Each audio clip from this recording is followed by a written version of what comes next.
You have Andre Eller coming here, you have Andre Nascimento overloading this guy, so this guy's really tough situation. This is Cernic for Italy here. So you have two players over the top of each other.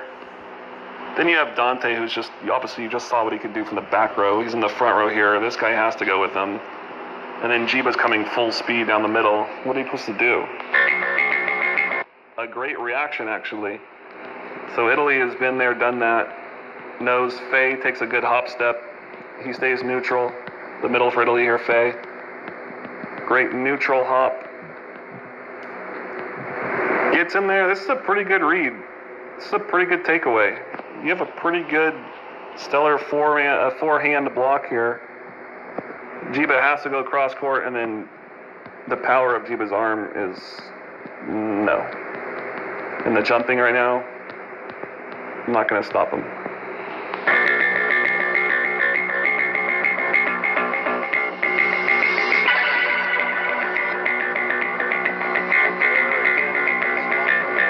Hit of the middle, good turn. But again, the variations in serves. You see a guy jump serving from here to here. You see a guy float serving from here to here. You see a guy with a very small toss and a jump serve. You can see a guy with a very high toss and a jump serve.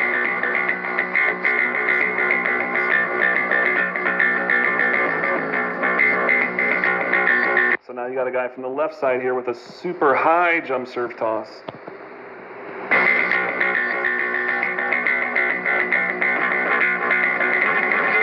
Smart play. A rare play. Vermiglia goes up with two hands, sets backwards over the top. That's quite interesting. And then talks a lot of trash.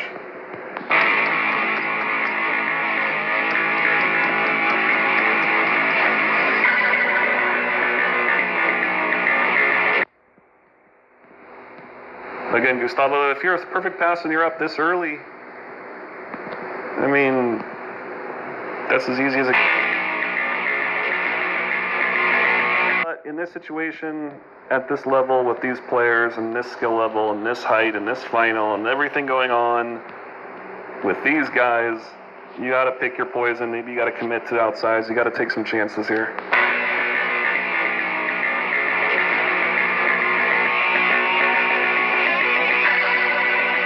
So you have a different type of serve again. Dante has been doing this kind of roll shot serve the whole day. Andre Eller's been doing a hard serve from that area. He's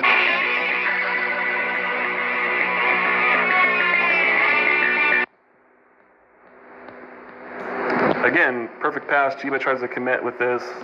They try to run here. They're leaving him open. They're testing and baiting him. The set's pretty far outside. Vermiglia is missing a lot in this match to him, setting him really far outside. Look how far that is outside. Sergio sees that, comes way off the line, knows he can't hit this spot. Just because the antenna's here, he has to hit this angle. Vermiglia, if there's a, he waits and sets his ball. He waits for the last second. Look how far out in front he takes it and then throws it so it's deceptive. So he's trying to get more of a deceptive set than a more accurate set. He's going for deception, not accuracy. Hopefully he's getting, well, he did. He got no block up on a player and got him a zero block situation. He had to maybe, then sort of already had to do.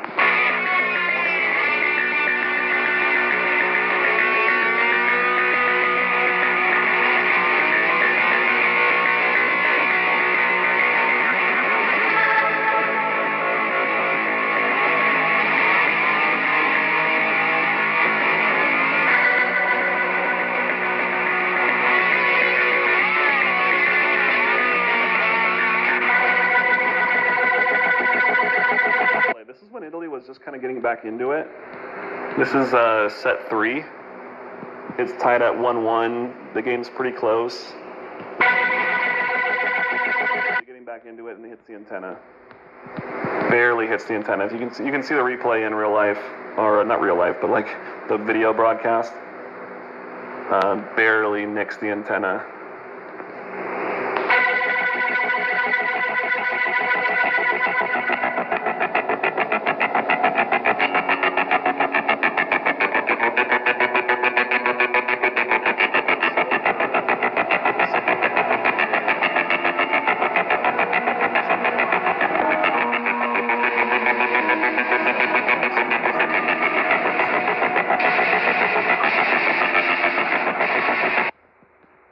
Again, Jiba had been kind of getting beat. Even if when he did commit, he wasn't really stopping it. And Sorteretti is a front row attacker here, so with Sorteretti as a back row attacker, Jiba will help. But since Sorteretti's front row, he has to go out on him. Back row, they're leaving Sorteretti one-on-one or one-on-0 sometimes, but front row, he has to.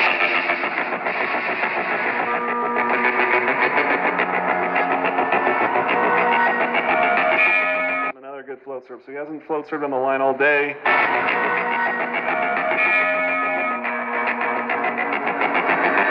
Pretty good hit.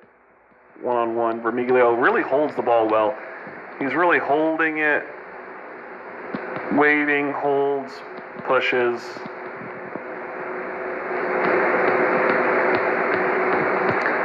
Again, you can see, so they're in row 4 here. So you see Sorteretti back row. They're leaving Sorteretti. Now Jiba is going to help with the middle because Sorteretti is not front row. So you see Jiba pushing, committing, and jumping. So you didn't see Jiba doing that when Sorteretti was front row, but you do see it when he's back row, just so, perfect example there. One-on-one, he reaches out at him. That little reach is the death of the year right here. This is not a good play. You don't want to reach at the hitter. And then there, he should be right there when it's done, but he does that. And then he should be there now. So you can see he's there on contact. He's reaching at the hitter late.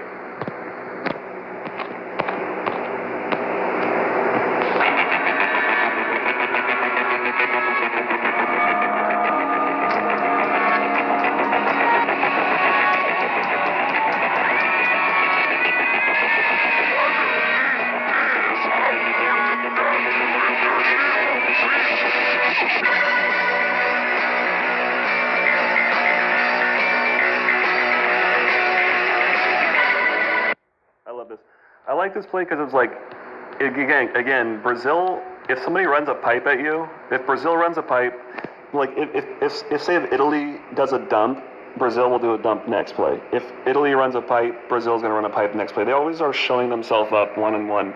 So I love this play because it's like, of course he's going to give it to Jiba again. And then Jiba comes.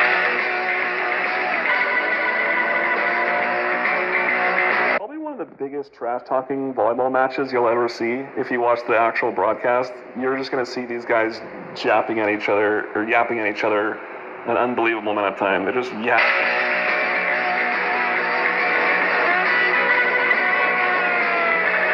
Again, now Sorteretti's really struggling here.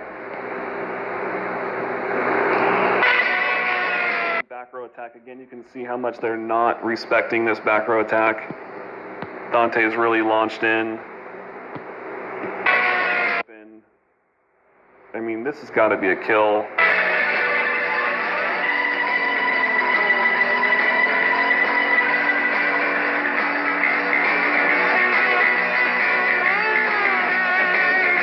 No, I think Mastrangelo is, after he hits this, look how he's talking. You look at his view facing everybody. He doesn't even turn. So Italy's running a lot of middle right now. That's the only probably place they're having success. Their opposites really struggling. Their outsides are doing okay. They have no back row attack.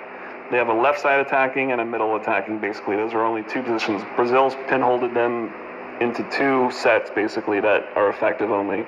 So you've gotten Brazil right now running 4 attackers at once being effective. Italy only running 2 attackers at once being effective. And, you know, Brazil staying within their offense. Italy has had a change.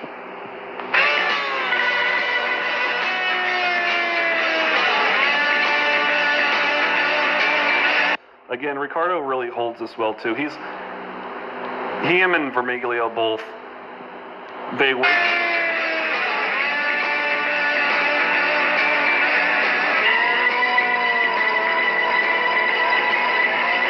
Finally, this is it. Dante's been waiting for this the whole match. He hasn't had one ace served the entire match. He's been waiting to unleash. He's always done this. You know it's over. This point right here, pretty much when he got...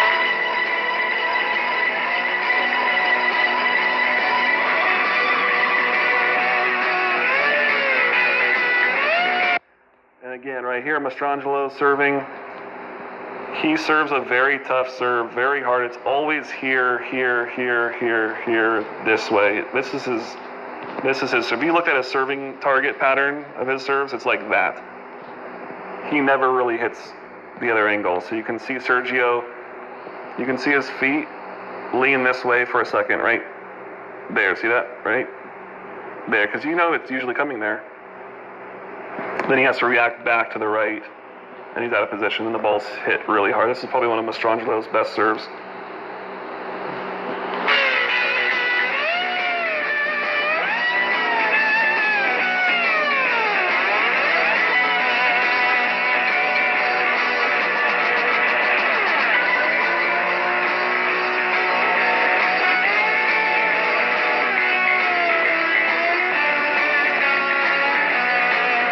Goodness. Okay, so this was an interesting play too.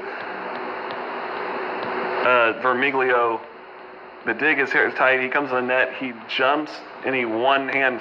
He's a closed fist. It's not an open hand. If you see on the other broadcast, you can clearly see it's a fist. So he closed fist bump sets this pipe to Poppy, who's not even ready for it. He's just standing there basically, and then step closes and puts a pretty big hammer down on this ball. This was a really cool play to see.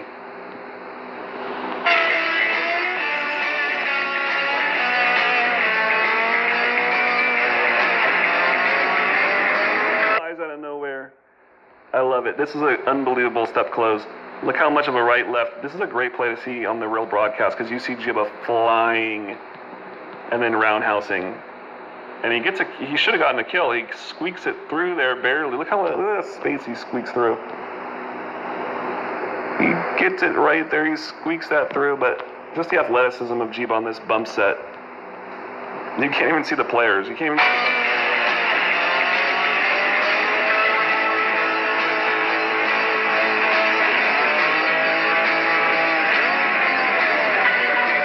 set gets blocked. So Fei is really, the middle blocker for Fei is really patient and really good with his legs here. You can see a really good push off.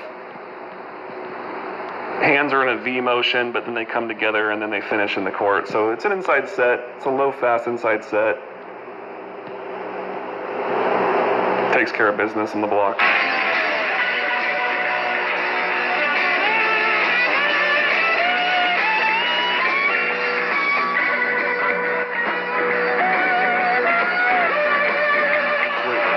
That's the one he's usually waiting for.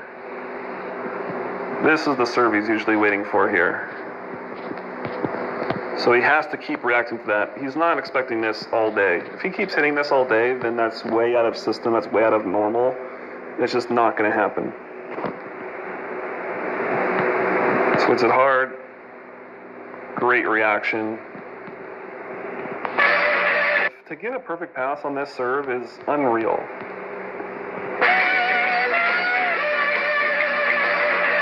To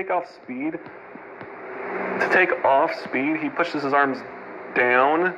You see this motion right there to take off speed and to put a great pace. So because Brazil runs their offense at a certain pace, to take off pace. Let's look at this pass again.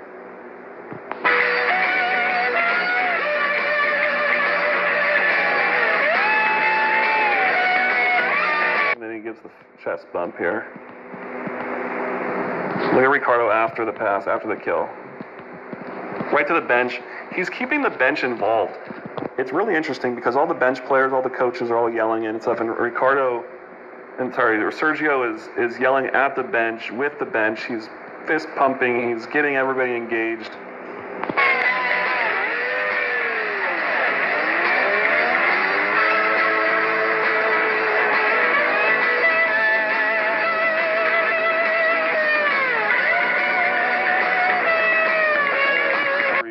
Cover. Let's just watch Sergio again.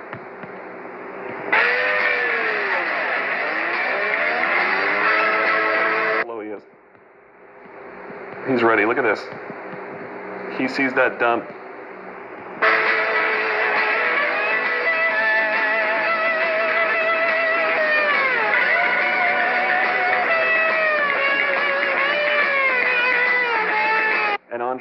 facing one direction than hitting line. He loves facing angle and then really turning line here. So he's really facing one way. He's opening up. His body says everything this way. His body says this. The blocker baits on it, gives him the line. He does this is classic Andre Nascimento here. Classic facing one way, pushing down the line the other way. And then Sergio again. Look at this guy. Look at this guy. It's unbelievable. And this is game 4 of the Olympic final here. Hands up, hands up, hands up. Talking. Giba's talking trash. Look at Giba talking. Just look at this right here. Because Vermiglio and Giba are actually pretty decent friends, but they're also super competitive, and they're just yelling at each other the whole match. They're cussing at each other. They're swearing at each other. Look at Giba right to Vermiglio. Yeah, Vermiglio thought he had blocked him earlier a second ago. Right here. Vermiglio gets him. And probably yelled really loud. He probably was like, yelled something really loud at Giba.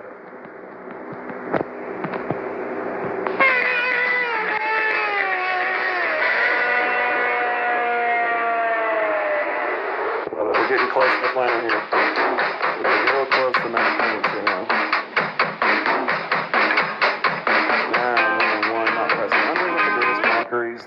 He doesn't do a swing block. He just crosses over and kind of does that block. Not one of the best blockers in the world. Not a bad blocker, not one of the best.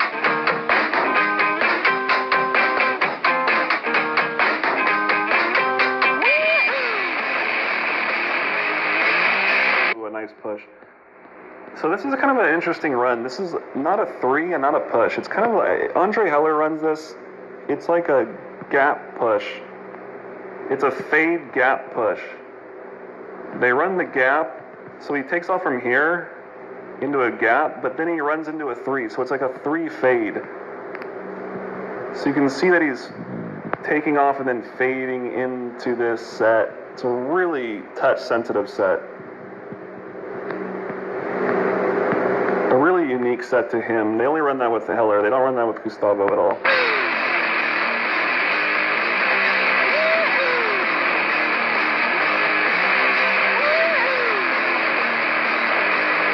This is when you really knew it was over. Sorteretti had kind of been struggling. You got Ricardo, who hasn't blocked a ball probably this entire tournament. He's the setter here. He probably literally hasn't blocked the ball this entire tournament. He has a full swing block because he needs to get up there. So he's really, really big swing block. Closes off that. Gustavo closes that seam really well. They're really, really wanting that seam. Look at this seam here. Look at them take away. They know exactly where that ball's going. Sorteretti is not the biggest hitter. He's not the tallest hitter. He's not the most range from the left side. This was pretty much the point where Brazil was putting.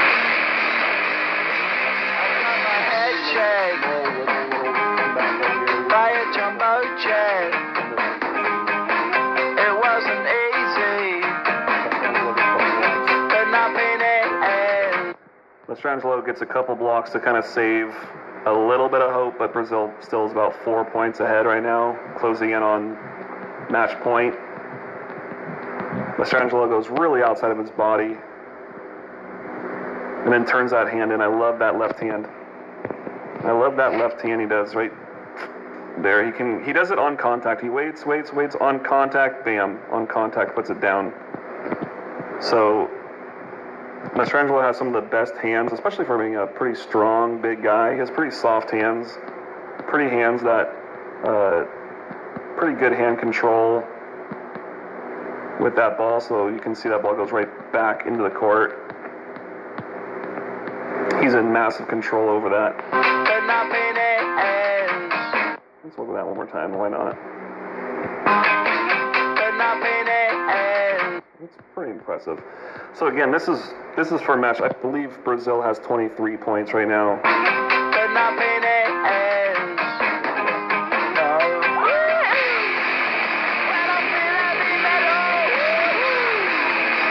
I believe they actually set on They set Anderson again, the guy that just got blocked. He basically hit it barely off the block out of bounds to get to game point. They bring in Rodriguez the first time. He's the backup middle. 6'9", good blocker. So they bring him in for Ricardo to block front row. So no setter in right now. Setter's out. You got Giba, you got Rodriguez, and you got Gustavo, all front row trying to block here. And Brazil does this a lot. Brazil on championship points, not necessarily just match points, but on like championship points, like big Olympic champion, world championships, world league. They sometimes float serve the ball really quick just to get it in. So Dante, who hasn't float served at all,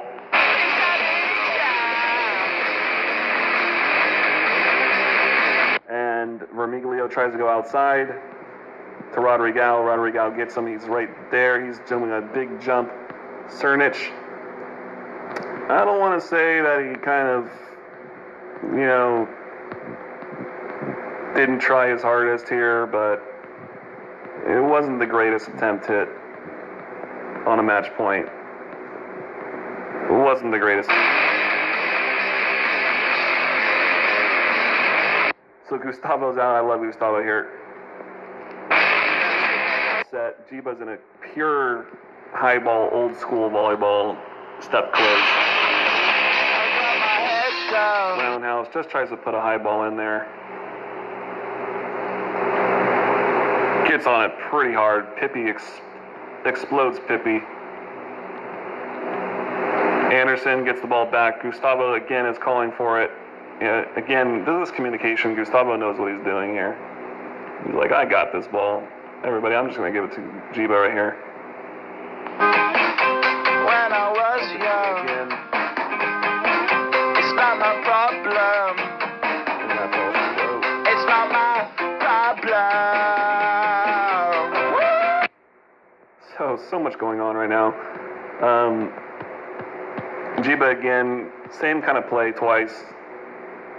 Outside set, step closes really well.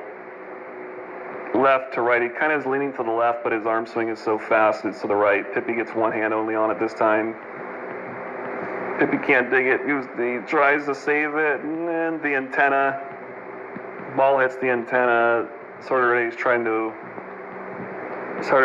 to explain that it didn't, but it's obviously hits the antenna. And then the real interesting things happen. It's the really good. A lot of funny things happen here.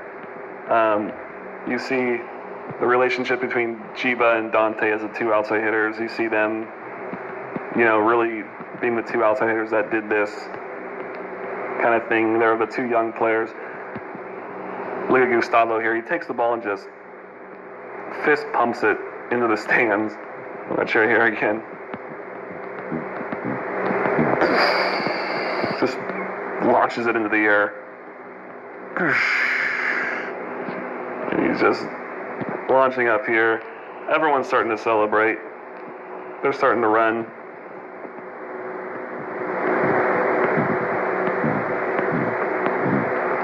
Gustavo's still just like, I'm a robot.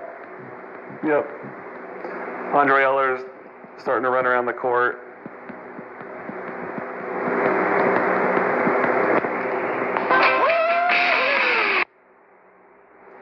Everyone's celebrating. Anderson here, he jumps, he runs all the way off the crowd into the stands.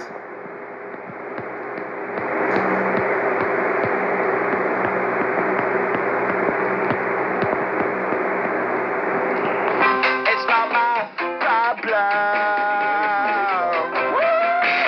Gustavo and Heller, the two middles, they're kind of together. They're hugging. They're the two middles. They've done it. Gustavo points up here. He's like, "Let's go on the top of the ref stand. Let's go. Hey, all right, let's go." So they go on top of the ref stand. They're up there. Anderson brings some of the coaches from off the stands out there. He brings them down. Gustavo and the ref's like, "Get off the stand." It's interesting. You have on Nalbert, who's the captain, and Sergio, but they're kind of older players. and they're hugging for a very long time. Just because it's just interesting the dynamic of the twos. They have like each they have like these partners.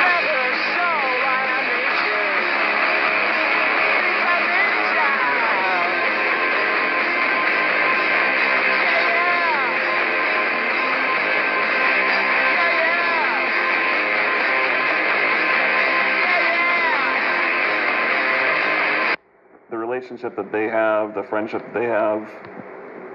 These guys probably played together for years and years and years together in the pro leagues, all these kind of things. So you see all these different little dynamics of the celebration, which is I find quite interesting also. So it's just kind of an insight on their culture of, not necessarily Brazil's culture, the culture of that team, the team culture. So it's an interesting kind of perspective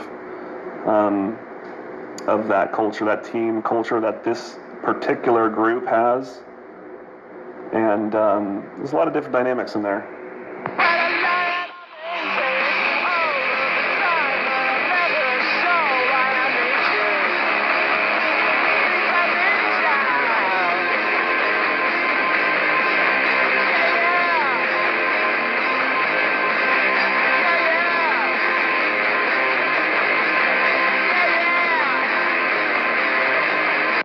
If you want to watch the Olympic final on the actual televised version, that's easy to find. This one was very difficult to find, so I thought I'd make a video with it and help you guys out. So enjoy, and I will see you guys another time. Bye.